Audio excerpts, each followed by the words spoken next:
Hi, it's Nathaniel Minor, host of Ghost Train. If this is the first episode of the show you're listening to, I recommend going back and listening to what comes before. This one will make a lot more sense if you do that. Anyway, here's the show. Last time on the show, we talked about what the future of transit in the Denver region might look like. Better, faster buses in densely packed, walkable places. But you need more than just sidewalks, condos, and apartments to make this vision real. You also need the buses and trains to actually show up. In this episode, the story of what happened when RTD didn't keep a very big promise. A promise they perhaps never should have made in the first place. One or two bedroom? It's hard to describe. I'll show you. Yeah, sure. Should we take our shoes off? Blake Stone thought they were doing the right thing when they bought this small condo in East Boulder back in 2010. Right. It's a very small space. Yeah, what's the square footage? 700 square feet. Okay. Yeah. It's nothing fancy, but the location was supposed to be killer. From upstairs, we can see the Flatirons, the iconic sandstone rock formations that tower over Boulder. And the condo is just a few minutes' walk from the RTD train station, which you should know by now is quite empty. But back in 2010, Blake still thought the train to Denver was coming, and that was a big draw for them and their partner at the time. We had just been traveling around Europe, and we had been riding a lot of trains and trams, all kinds of mass transit around the Netherlands and Denmark and Germany. And we came back to Boulder to, find jobs and find a place to live. We saw that this area reminded us so much of the Netherlands, how there's shops and there's apartments and residences, and then we're going to have this rail system coming by and everything would be really close.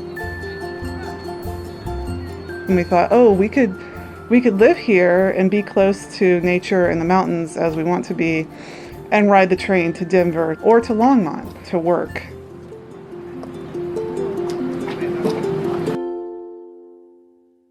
This train line, of course, was never built. So Blake mostly stays here in this quiet corner of Boulder.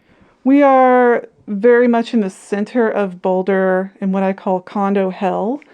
It's sort of a miniature little urban area centered around a transit system that doesn't exist. Even the buses don't come here very often anymore.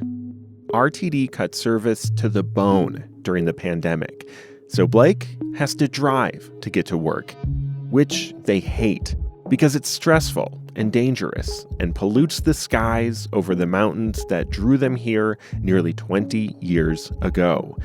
What they really want right now is more bus service here in this place built for it and everywhere across the region.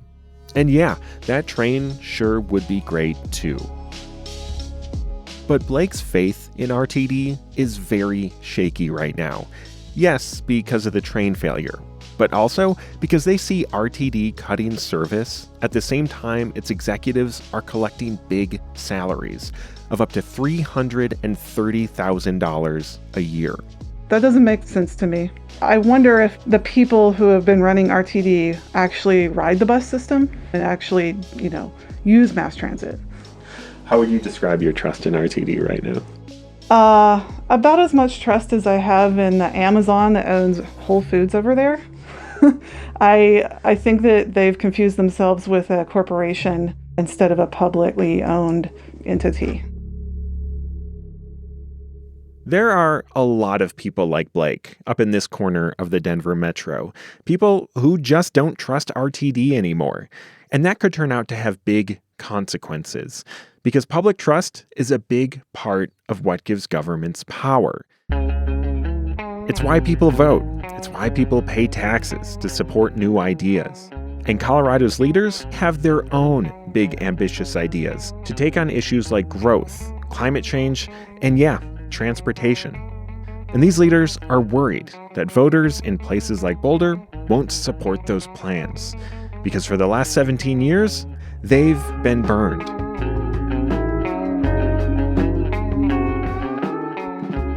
From member-supported Colorado Public Radio, this is Ghost Train, the story of how one polluted, traffic-choked city went all in on trains, and what happened when that plan jumped the track.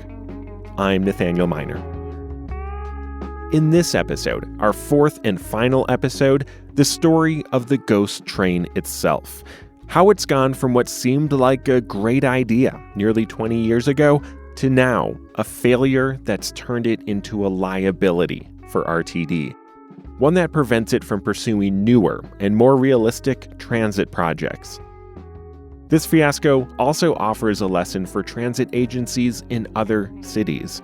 Only promise what you can actually deliver. We'll also answer some pressing questions, like why was the train to Boulder and Longmont never built? Should voters hold on to the hope that one day it will be?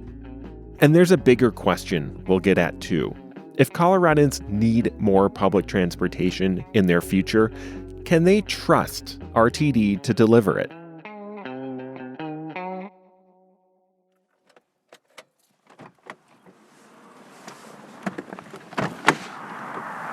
A few weeks ago, my producer Rebekah Romberg and I were out exploring the back roads of Boulder, about 25 miles northwest of downtown Denver.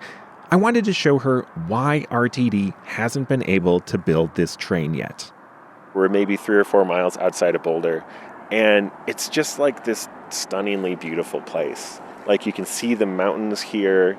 We're super close to them, and this is exactly the view that, if you remember back to episode 1, that Spence Havlick, that guy on the train, this is what he saw that day. Snow-capped peaks, really pretty, tall, wild grass kind of just whistling in the wind. It's nice, and you could see why people want this train. You can really see why people want this train. There's a certain glamour to it, it seems like. Well, yeah. We're standing next to a single rail track. In one direction, Denver. In the other, Boulder and Longmont. It's owned by Burlington Northern Santa Fe. All along, RTD's plan was to lease this track from BNSF. And before the 2004 vote, they thought that would be pretty cheap. But by the time RTD actually asked for the official price from BNSF in 2011, it was much, much higher. Because BNSF uses their track a lot. And that means RTD needs to build an entire second track. So yeah, here we have a freight train coming up from Denver. It's big, it's really long. I can't see the end of it. Wow.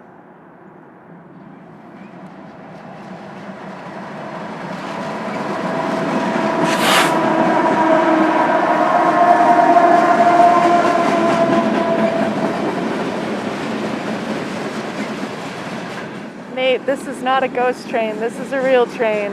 Tell me about what we're seeing. This is a big, long freight train. I see pallets of lumber on it. I think those are coal cars. There's an oil tanker. And this is why RTD still hasn't built its train to Boulder and Longmont. It's because there isn't enough space for it. Because of this. Because it's being used for something else.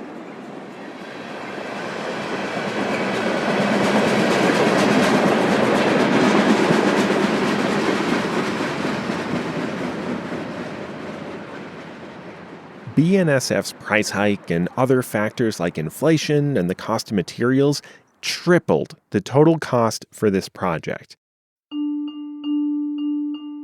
The latest estimate is more than $1.5 billion. And that ultimately is the reason why RTD never built this line to Boulder, because it underestimated how much it would cost.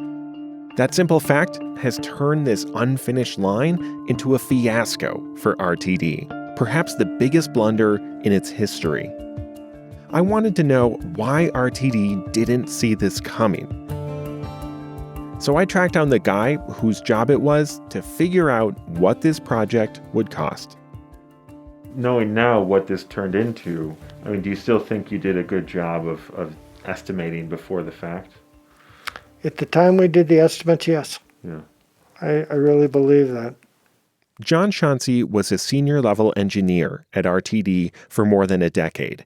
He's retired now and sports a bushy mustache. And he says he looked at what RTD had spent on other rail projects to come up with the Boulder train estimate. In short, he says he did the best he could.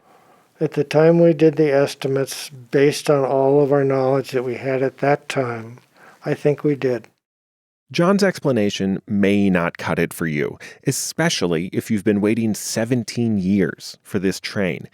But think about this for a second from RTD's perspective. A more thorough plan before the vote probably would have been more accurate. But doing really detailed studies, that takes lots of money and lots of time, years even. RTD had momentum before the Fast Tracks vote, and they wanted to use it. They wanted to seize their moment. And that moment ended up not lasting very long. Just 3 years after the vote, the Great Recession hit. At that point, who knows if it would have passed. Not long after the price of the Boulder train jumped, RTD's board made an important decision. They decided not to ask voters for another tax increase because they didn't think it would pass. That meant this train wasn't going to be built for decades. Around this time, as the train was slipping away, elected officials around Boulder grew more and more irate with RTD, especially because it was still building other trains elsewhere. And that is the hardest part for me to swallow, is that we are guaranteed something that we have paid $70+ million into to build everyone else's down south. And I had several of the board of directors come up to me and say, oh, we're going to make sure that we get it completely built. Please. Please. You got yours. The rest of us are left holding the bag. Since 2005, RTD has collected $270 million from Boulder County taxpayers for Fast Tracks, and they still don't have their train.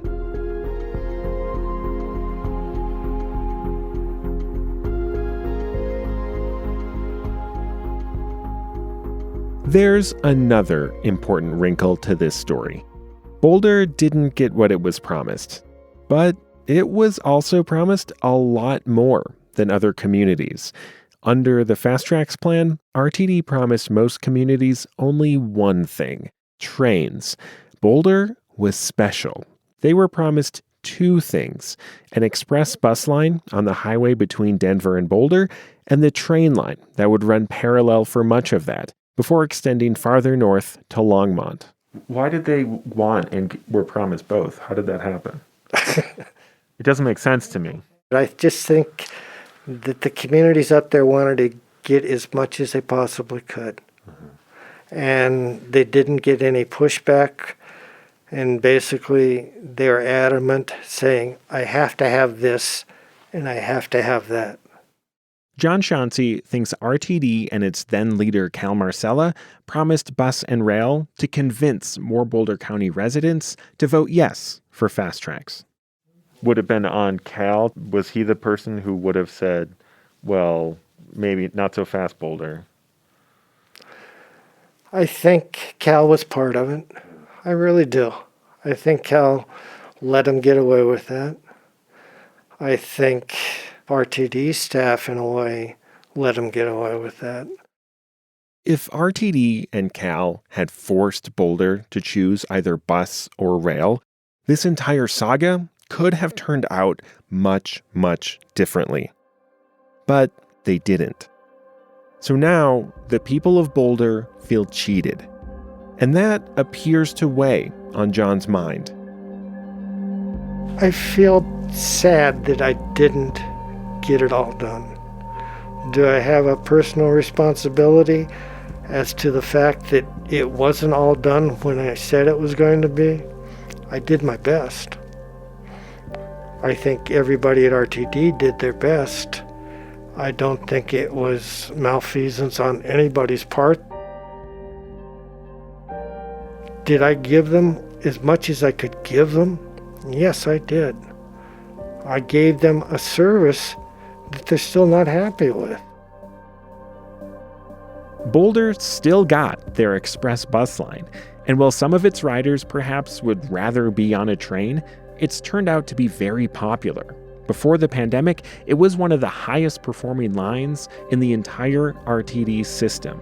All along, RTD projected that the bus would actually carry more people because it could go more places and run more often. Was it a mistake to promise both bus and rail up to Boulder? If I could go all the way back, I'd say it was a mistake because they were competing systems. They provided the same service, but they competed against one another. It probably shouldn't have happened that way, but it did.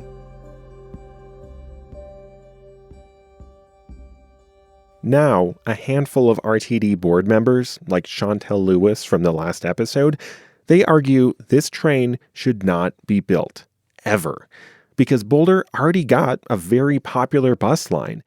Besides, they say, this part of the metro area is very wealthy, and that right now, when RTD's resources are very limited, it should focus them in low-income areas, where people really, truly need a ride.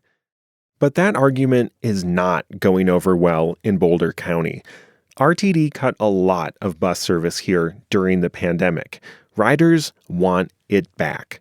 And one of Colorado's most powerful residents is forcing RTD to keep the train project alive. That's coming up after a break. Since the Boulder train's cost exploded about a decade ago, RTD put the project into hibernation. Its leaders don't bring it up all that often. But people, including some very powerful people, have not forgotten about it. And they won't let RTD forget about it either. That became clear early last year. It all started when I asked RTD's new CEO a question. This next question from Nathaniel. Is Northwest Rail worth pursuing, even as a long-term goal, given other transportation needs in the Northwest region? Deborah, do you want to take that up? Well, sure. I'm more than happy to. And recognize Deborah Johnson is a transit veteran. She's worked in big cities like Los Angeles and Washington, D.C. But a year ago, she was very new to Denver. So the Boulder train drama was new to her too. And she gave a surprisingly direct answer. While we're fixated on rail because it's sexy and everybody wants to ride the iron horse, we have to keep in mind what might be more viable as we look at communities holistically. She was saying, hey, maybe we shouldn't build this train. Maybe we should figure out something else that's cheaper and could be delivered much quicker, like better bus service. From the perspective of a nuts and bolts transit planner, her answer made a lot of sense. There are definitely more cost-effective transit projects than a $1.5 billion train. But from a political perspective, her answer was like throwing a bomb. Boulder County lit up with anger. And then the governor, who also happens to be a resident of Boulder, he stepped in. And he did something very odd for a governor. He went to an RTD board meeting. The Northwest Rail is a vital link for the entire system. And of course, we have to finish it before we can reap its benefits. And it's really essential, of course, that we uphold the will of the voters, find a way to move forward before looking at other projects, which you as individual directors may feel you want more. But this is about fulfilling the existing promises made to taxpayers in 2004. The governor, Jared Polis, one of the most powerful politicians in the state, he was telling RTD, this overextended, dead-broke transit agency, that they had to prioritize this train over everything else. New ideas, like the bus-only lanes in Denver we talked about last episode, he was saying those had to wait. He was rejecting questions about whether the train should ever be built. He was asking, when will it be built, and how can we speed that up? We understand if it's not 2025, is it 2026, is it 2027? What is it that needs to be done to be able to complete the Fast Tracks initiative? Polis told RTD's leaders that their failure to create the Boulder line was making Coloradans mistrust their governments. And that was threatening his big plans that needed trust and support, and possibly tax dollars for things like education and big transportation projects. Just a few months later, Polis signed a big new transportation bill. It'll raise billions of dollars for roads and electric vehicles. But there's no guaranteed money for RTD. Polis declined my interview request. But last spring, my colleague Ryan Warner asked the governor about the bill, and it sure sounded like Polis was punishing RTD. There isn't any money for Colorado's largest transit agency, RTD. Well, the RTD is not something that is run by the state, and right now, I and many others at the state level are not always happy with everything RTD does, so we're certainly not about to give them money. The governor of Colorado was telling RTD that they had to repair trust with voters by building this train to Boulder and Longmont, but he wasn't going to give them any new money to pay for it.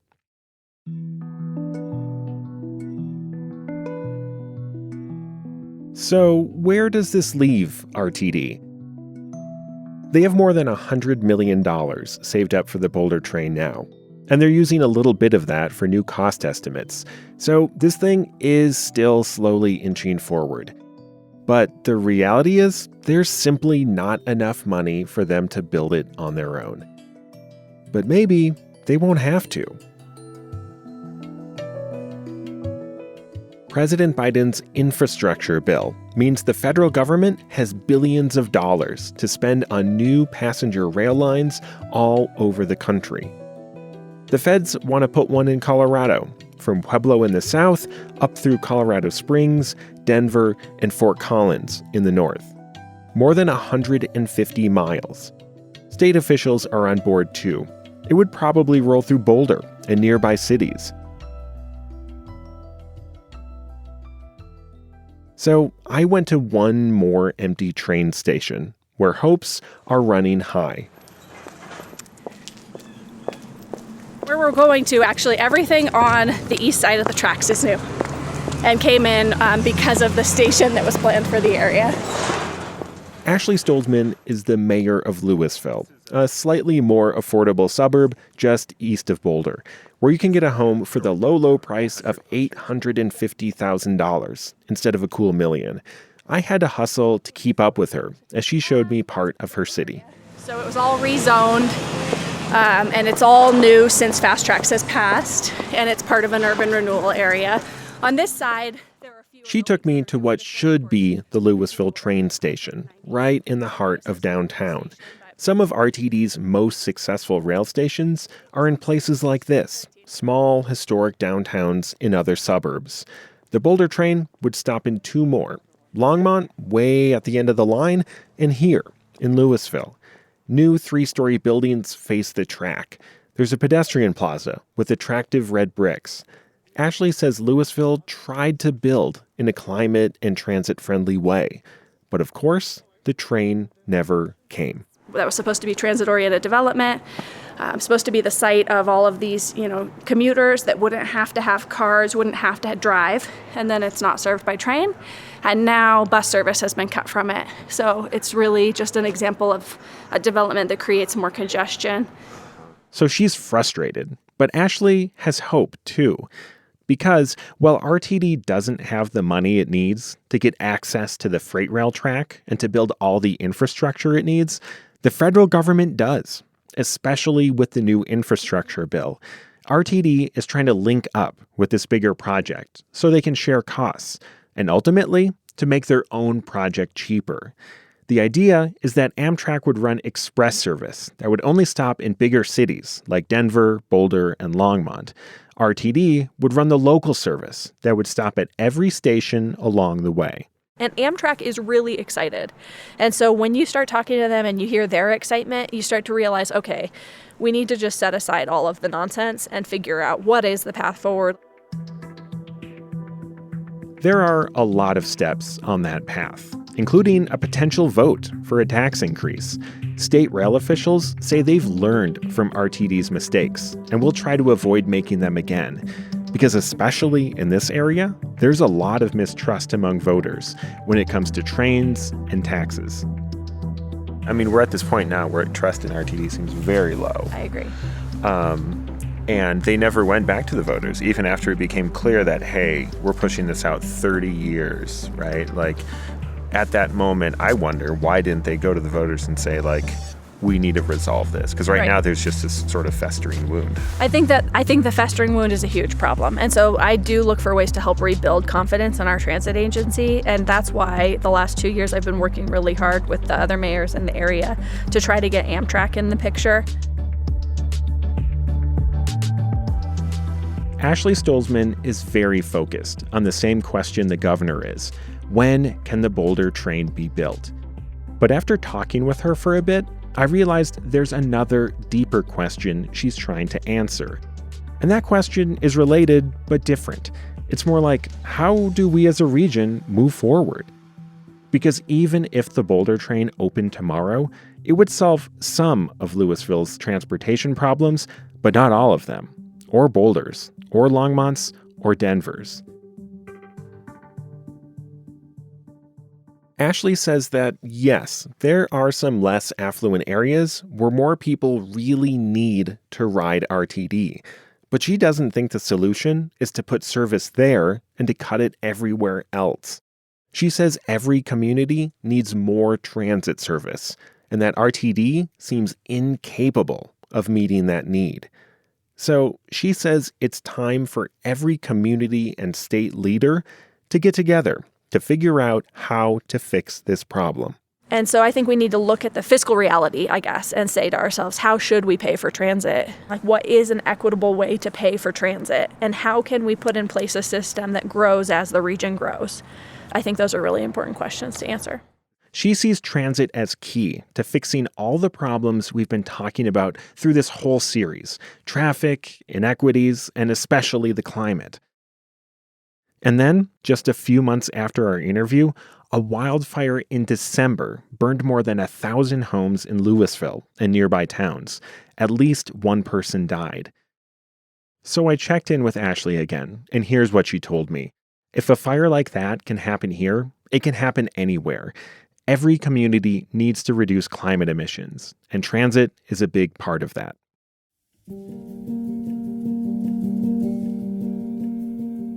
I don't think I can tie up this story neatly just yet, because its real ending hasn't happened. But at this moment, here's what we can say. Apart from all the concrete and tracks it laid, RTD's big, ambitious Fast Tracks plan did two important and intangible things. First, it raised people's expectations. Taxpayers saw a list of projects, and they still clearly remember them. And second, it helped people to dream big, to imagine something different. And I think those two things are powerful. They show that people do want better transit. For people in Boulder and Louisville who've seen their dreams collapse, they want a fulfillment of the promises of 2004. For people like Sam Chesser, the commuter from Denver we heard from earlier in the series, they want something new, like better, faster buses in the city. If Denver is really going to get closer to its ideal of being a less polluted, more equitable place, a true world-class city, it's probably going to have to do both. The question is how to pay for it. Maybe the federal and state governments will decide to put more money into transit. Maybe Amtrak will come through and save the day. But until those things happen, RTD will be mostly left to fend for itself, with a tall to-do list and an angry constituency. People like Governor Polis and Mayor Stolzman say if RTD really can't build the Boulder train, it needs to go back to voters and to ask their permission to let it go. And I get that. That might actually rebuild some trust, because for the last 10 years, RTD has just quietly delayed it again and again, all the way out to 2050. So long that both the Boulder train and RTD itself have become punchlines. That is a shame, because the problems we're facing right now that RTD could help us fix, they are not funny. As the fire in Louisville showed, they're deadly serious.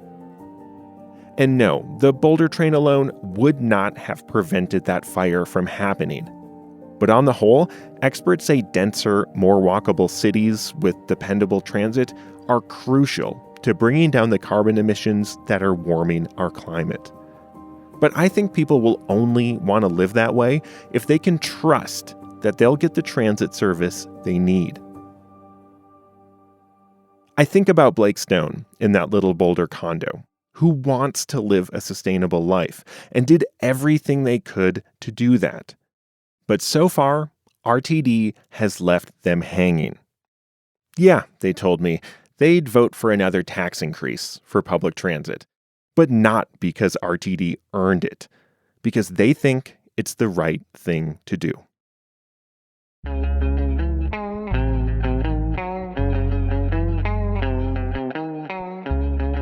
Ghost Train is a production of member-supported CPR News and Colorado Public Radio's Audio Innovation Studio. It was edited by Erin Jones and Joe Wertz.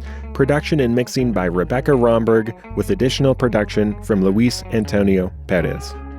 Our theme song was written by Daniel Mescher, with additional music via Universal Production Music. Our artwork is by Mia Rincón. Our executive producers are Kevin Dale and Brad Turner. Additional editorial support from Joe Erickson, Alison Borden, Rachel Estabrook, Anna Campbell, Sherkiya Wedgeworth-Hollowell, Andrew Villegas, and Dave Burdick. Special thanks to CPT-12, CBS4 Denver, and KMGH Denver 7 for all of their archival materials. Thanks also to Kim Wynn, Jody Gersh, Clara Shelton, and Hart Van Denberg. I'm Nathaniel Minor. Thanks for listening.